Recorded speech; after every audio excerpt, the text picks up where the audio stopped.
asalaamaaleykum mbokk yi ñuy suivre ci Daaray Technologie ñu ngi leen di gërëm te di leen jaajëfal dal leen a jàmm ci seen nouvelle vidéo donc tey jii ñu continuer toujours sur les gradients donc ñu war a gis par exemple les radial gradients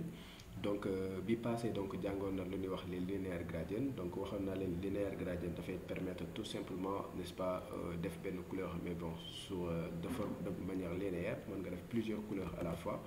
Donc tey jii dañuy jàng li ñuy wax radial gradient alors radial gradient c'est presque la même chose ak linéaire gradient sauf que fii couleur bi du jógee de la gauche vers la droite du haut vers le bas ci suuf jëm ci kaw mais par exemple couleur bi ci centre bi lay jógee par exemple daal di propagé wu n'est-ce pas dem gauche wala mu propagé wu dem droite.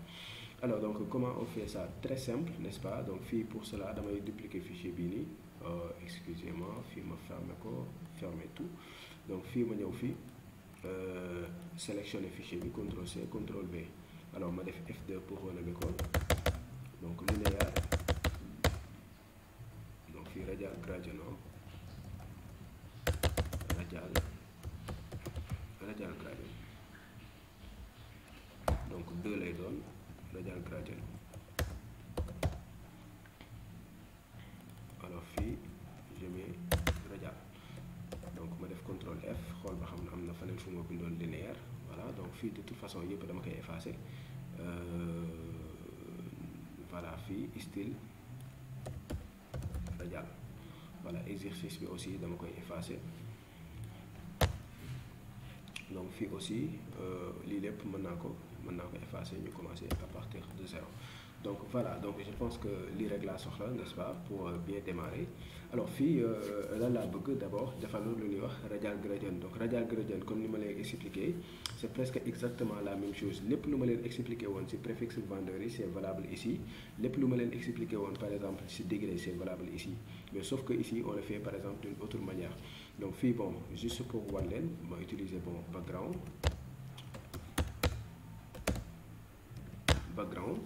n'est-ce pas bi pas radial gradient laa utiliser c'est aussi une fonction donc sauf que donc bi bële dama doon commencer tout right to left et cetera donc fii da nga koy wax par exemple circle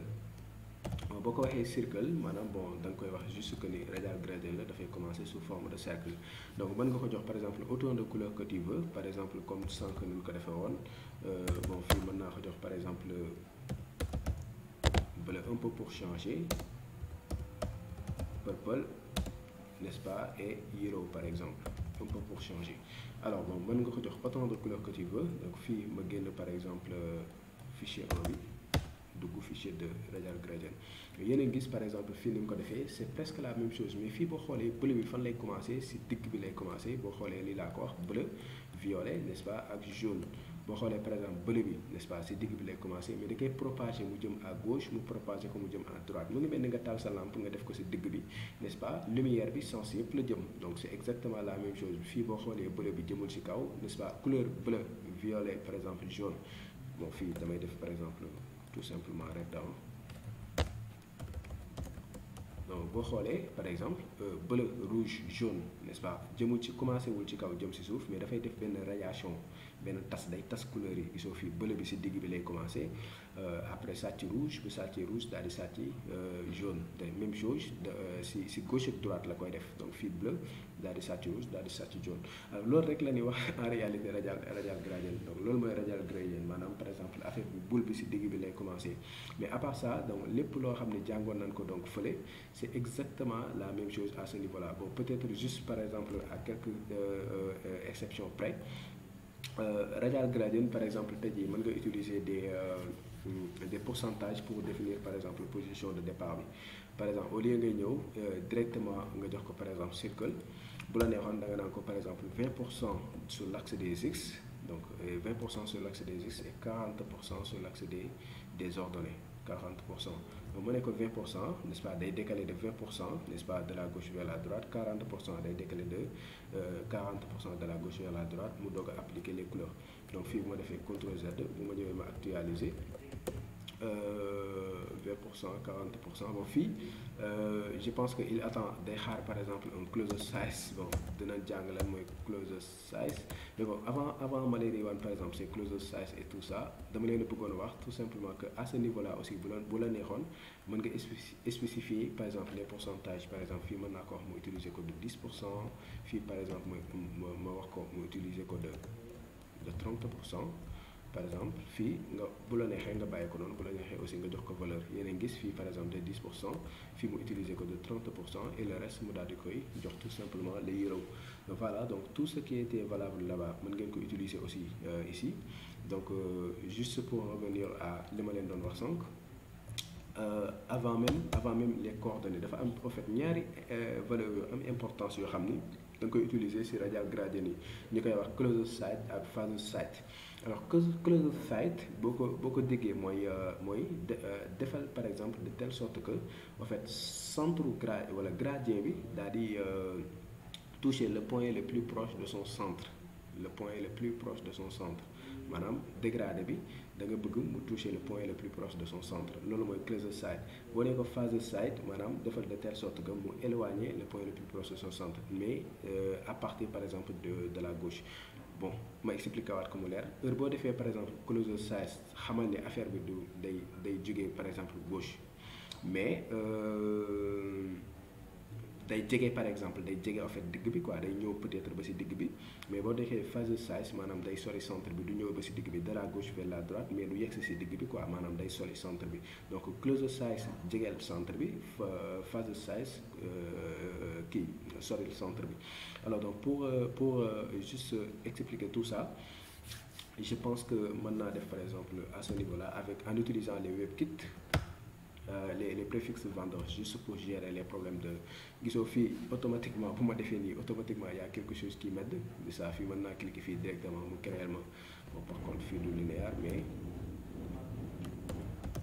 radial gradient n'est-ce pas. Donc fii en même temps ma joxaale ko pourcentage coordonnées par exemple coordonnées ma jox ko 20 ak 40 n'est-ce pas de la gauche vers la droite ma jox ko fii lu ñuy wax closed size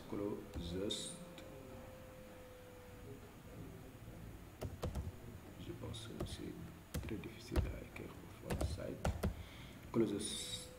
closed site voilà. Donc après ma ne ko même couleur bon bu ma neexee mën naa sélectionner fii CTRL C. Alors fii ma ne ko yellow par exemple de 60% yellow utilisé par exemple 60%. Voilà donc fii bu ma actualiser CTRL R yéen a ngi gis par exemple closed size li ma leen ko waxee woon dafay mel ne affaire bi day sori centre bi gisoo centre baa ngi nii mais gradient bi maanaam day sori centre bi quoi. Voilà loolu mooy closed size mooy fait en sorte que le dégradé va toucher le point le plus proche le point le plus proche par exemple de son centre. Alors fii bu ma utiliser phased size donc phased site.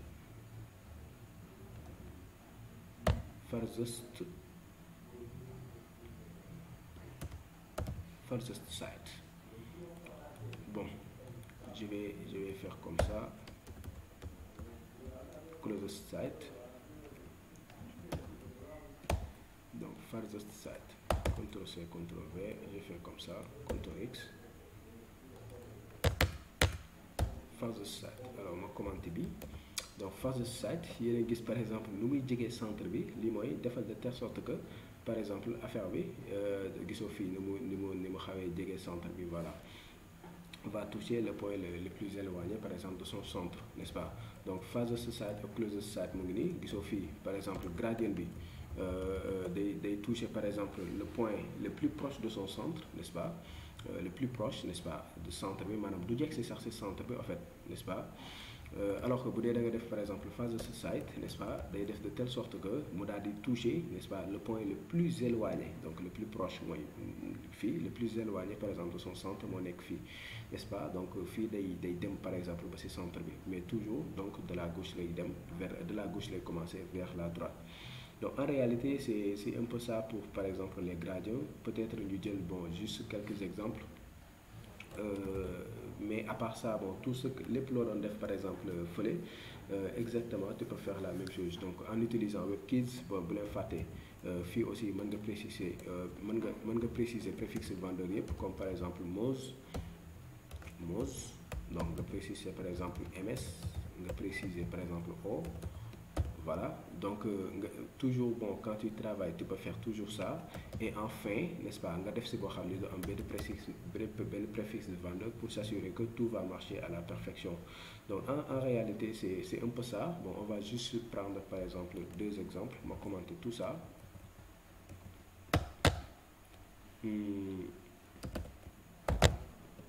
Background.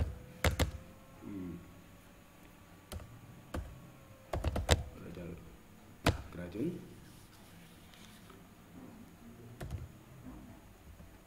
Close site mu xaw a bon sorry ma jox ko peut-être gray bu ma ko joxee couleur gray mooy par exemple bi mooy commencer ce centre mais dama koy xaw a effacer kii tuuti n'est-ce pas gray ma jox ko par exemple virgule bleu gisoo fii aussi mën nga utiliser toujours les RGB hein. Donc vous êtes libre de faire tout ce que vous voulez. Ma jox ko par exemple white. Enfin ma jox ko par exemple orange. Voilà, donc c'est à vous de voir. Ça mën nga ko jox par exemple tout ce que vous voulez. Et voilà, donc fii gis ngeen li ngeen am n'est-ce pas bleu, donc c'est après blanche, après par exemple sur ordre boobu noonu. Donc c'est à vous de voir. Bu la neexee par exemple nga jox ko uniquement ñaari couleurs. Donc ces closed site là n'est pas obligatoire, mais juste pour vous le montrer fii CTRL-C CTRL-V CTRL 2 points mën naa effacer tout ça ma jox ko uniquement 2 couleurs par exemple mënoon naa ko jox orange